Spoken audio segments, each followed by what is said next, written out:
अंदर गया तो मैं हरियाणा से हूं, साक्षात एक हरियाणवी देवदूत बैठा हुआ था अंदर। हरियाणा में सबसे अच्छी बात है कि वहां सम्मान सूचक शब्द है ही नहीं हमारी भाषा में। ना ना ना ऐसा ना ऐसा शब्द है, ना ऐसा भाव है। तो वहां मैं गया, मैं तो नीचे वाले भाव में था कि बहुत सम्मान से बात होने वाली है। तो वहां मैं गया, मुझे लगा बैठने को बोलेंगे, तो उन्होंने नहीं बोला। उनका पहला सवाल था, क्यों जाना है बाहर? बोले, बाहर क्यों जाना चाहते हो? तो मैंने कहा, घूमने के लिए जाना है। तो 2-3 बार ऐसी ऐसी बात बोल के फोटो मिलाई अच्छी से, तू ही है ना, तू ही है ना? मैंने कहा, हाँ मैं ही हूँ भाई, मैं ही हूँ। मैंने बोले, ठीक है जा, ठप्पा लगाया, जा। तो मुझे भरोसा हुआ कि नहीं, मैं अपने देश में ही हूँ और वो संक्रमण चल रहा है। एक दिन में थोड़ा चेंज होता है, चेंज धीरे धीरे होता है, एक दिन में कहाँ चेंज होता है, समय लगता है चेंज होने में। ड्राइविंग लाइसेंस जब मैंने पहली बार सोचा बनवा लूँ, और मैं हरियाणा में था, तो मैंने उनसे पूछा कैसे बनता है। बोले, नाम बता दो, भेज देंगे। तो मैंने कहा, नहीं आना तो होता होगा, गाड़ी चला के। अरे क्या गाड़ी चलाओगे, नाम भेज दो। फिर पता लगा इतना ही नहीं है, आप देश में किसी भी जिले से बनवा सकते हैं यहाँ बैठे बैठे। बस आपको नाम बताना है और एक तय राशि देनी है, बन किया जाता है। ड्राइविंग टेस्ट वेस्ट कुछ नहीं होता है। तो उस समय ड्राइविंग लाइसेंस बन गया, मेरे अपने ज़िले से बना, बाहर से नहीं बना।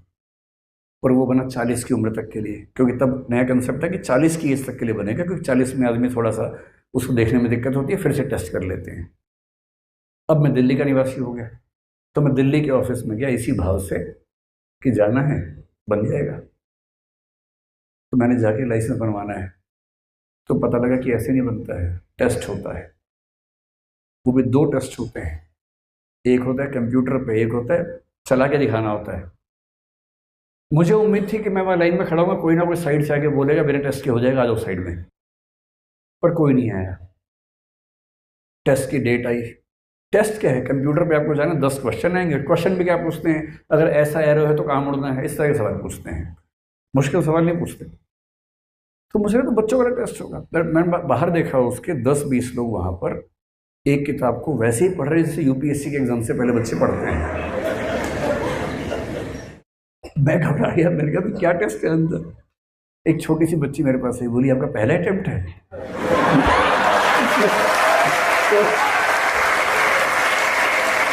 तो मैंने पूछा, इसमें भी अटेम्प्ट होते हैं क्या? बोली, हाँ मेरी मम्मी का 7वां है।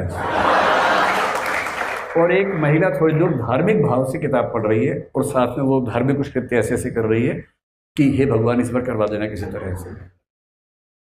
तो मुझे घबराहट हुई, क्या टेस्ट होता होगा। तो अंदर गए, अलग अलग कंप्यूटर है। मैं देख रहा था कि कहाँ खेल हो सकता है। कमरे में सीसीटीवी लगा हुआ है, तो वहाँ भी खेल नहीं हो सकता। हर कंप्यूटर के सामने कैमरा लगा हुआ है। आप जैसे कंप्यूटर पे जाएंगे, सबसे पहले आपकी फ़ोटो आपको दिखेगी उस पर, तो तय हो गया कि आप ही बैठे हुए हैं। फिर क्वेश्चंस आएंगे, 6 क्वेश्चन ठीक करने हैं लगभग 10 में से।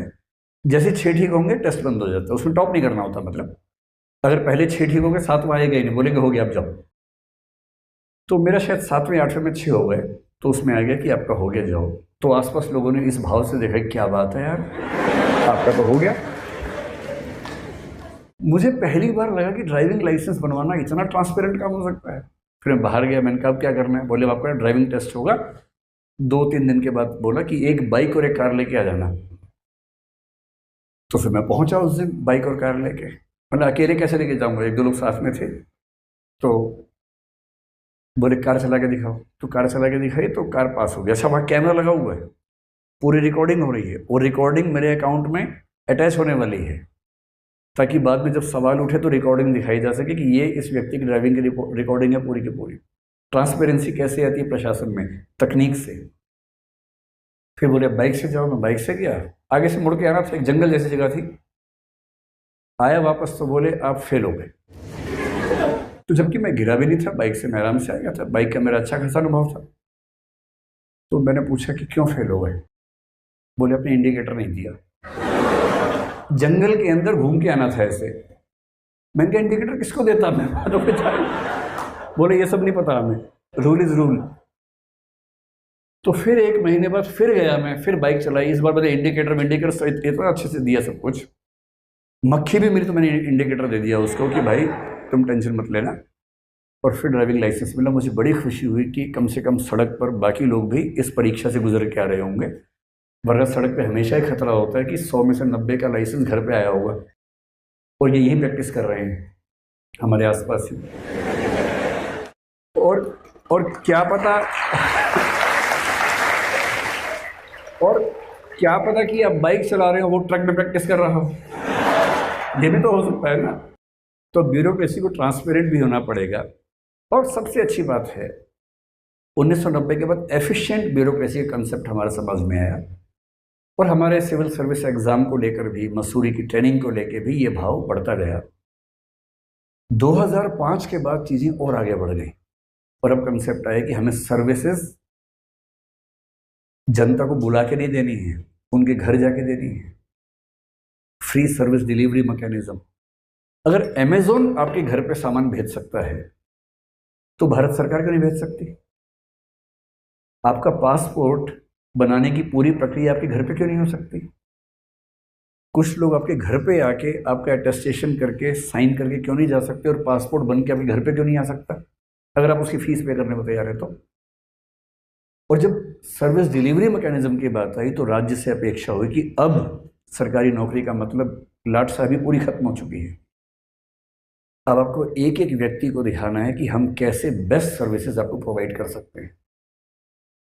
पिछले 5-7 साल में अगर आपने एक्सपीरियंस देखे हो, और इसमें मुख्य भूमिका किसकी है? तकनीक की भूमिका है। और इसलिए मैं कहता हूं कि आजकल जो ब्यूरोक्रेट्स चाहिए, अगर आप लोग जाना चाह रहे हैं, सबसे पहली शर्त एक कायदे का लोक सेवक होने की अब ये है कि आप तकनीक के साथ दोस्त हों, तकनीक के दुश्मन ना हो, तकनीक से दूर ना भागते हों। और तकनीक हमारी जिंदगी कितनी आसान करती है, इसके एग्जाम्पल्स आपने आसपास देखे होंगे। आपने यूपीएससी का रिजल्ट आज से 20 साल पहले जब आता था, हजारों लोग यूपीएससी के बाहर खड़े होते थे, दंगा हो जाता था उस समय। दीवार पे चिपका हुआ देखने के लिए दंगा हो जाता था, लोग फाड़ लेते थे उसको और एक के पीछे दौड़ रहे हैं, वो रिजल्ट लेके भाग गया।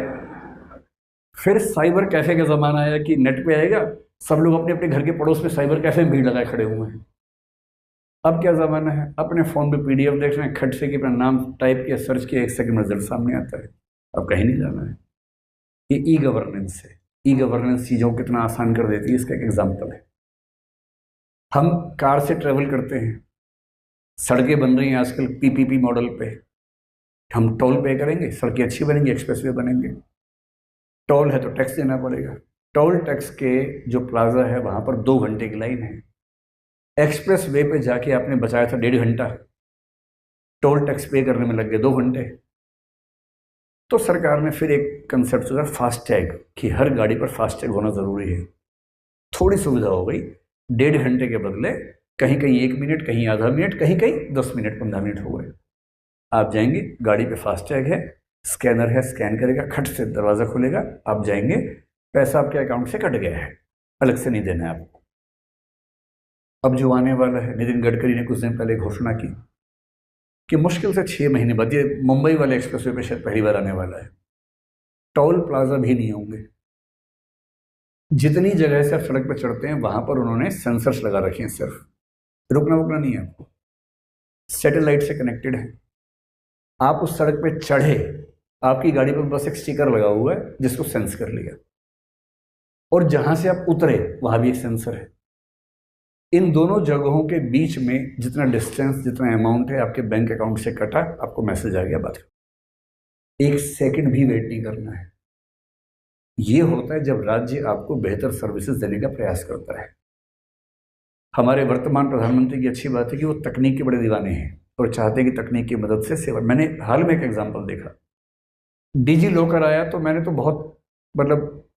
बहुत अच्छी इच्छा नहीं थी कि मैं उसका इस्तेमाल करूं, क्योंकि मैं विद्यार्थी नहीं हूं, जरूरत नहीं पड़ती। पर एक बार मेरे घर के लोगों ने किया तो मैंने भी कर लिया, डिजी लॉकर बना लिया, उसमें मेरे सर्टिफिकेट्स आ गए। अब 3-4 महीने पहले एयरपोर्ट्स पे देखा कि बहुत लंबी लाइनें हैं, कैसे पार करें। तो हमारे एक सहयोगी ने मुझे बताया कि एक नई स्कीम आई है, डिजी यात्रा। तो मुझे नए नए नाम सुन के ना घबराहट होती रहती है कि एक और स्कीम आ गई, ये भी स्कीम है, कैसे इसको मैनेज करेंगे। खैर, जब उसने लक्षण बताया तो मैंने उसको डाउनलोड किया, डिजी यात्रा को।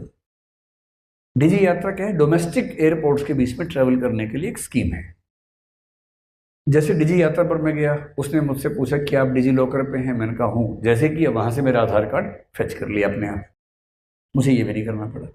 तो डिजी यात्रा पर मैं रजिस्टर्ड हूँ कि मेरा ये नाम है, मेरा ये आधार कार्ड नंबर है। अब करना क्या है, जैसे मैं किसी फ्लाइट से जा रहा हूँ, मैंने 3-4 बार प्रयोग किया पिछले 1-2 महीने में।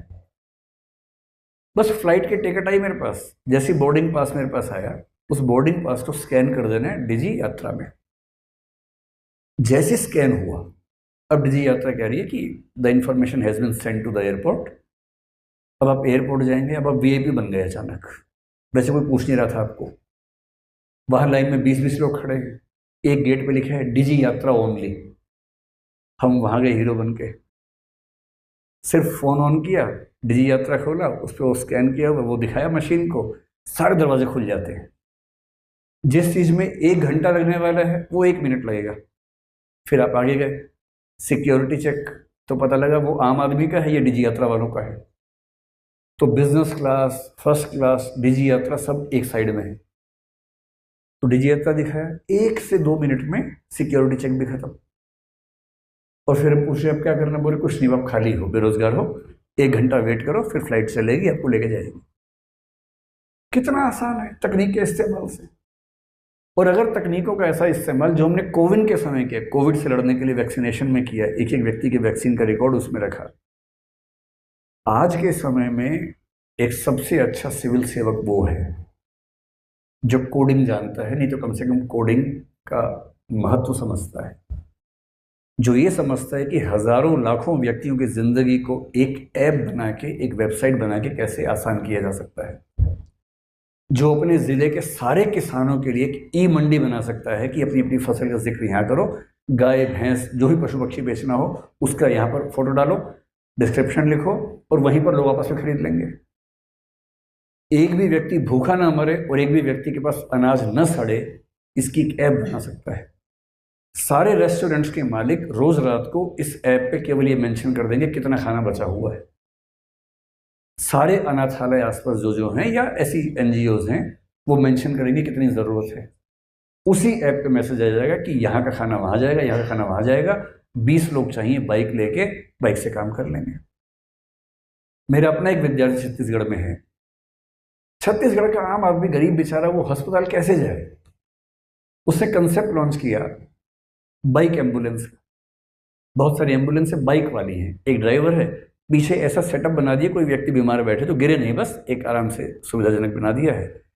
बाइक एम्बुलेंस होते ही किसी भी व्यक्ति के लिए हॉस्पिटल तक जाना एकदम आसान काम हो गया। जो इतना इनोवेटिव किस्म का व्यक्ति है, वो व्यक्ति चाहिए आज के सिविल सेवाओं में।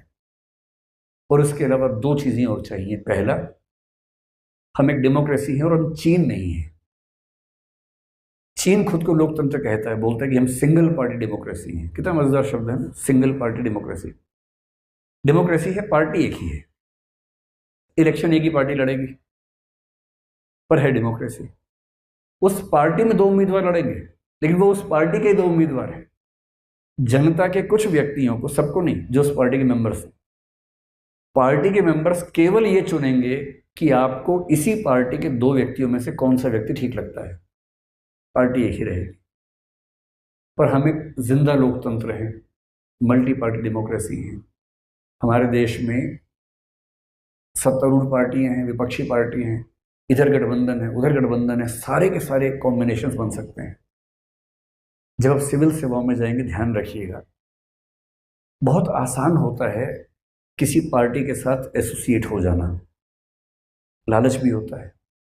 सत्तारूढ़ दल के मंत्री, सांसद आपसे कहेंगे कि जुड़ जाइए, बहुत फायदे में रहेंगे, ये पोस्टिंग करवा देंगे, वो पोस्टिंग करवा देंगे, करवा भी देते हैं, बड़ा मजा आता है।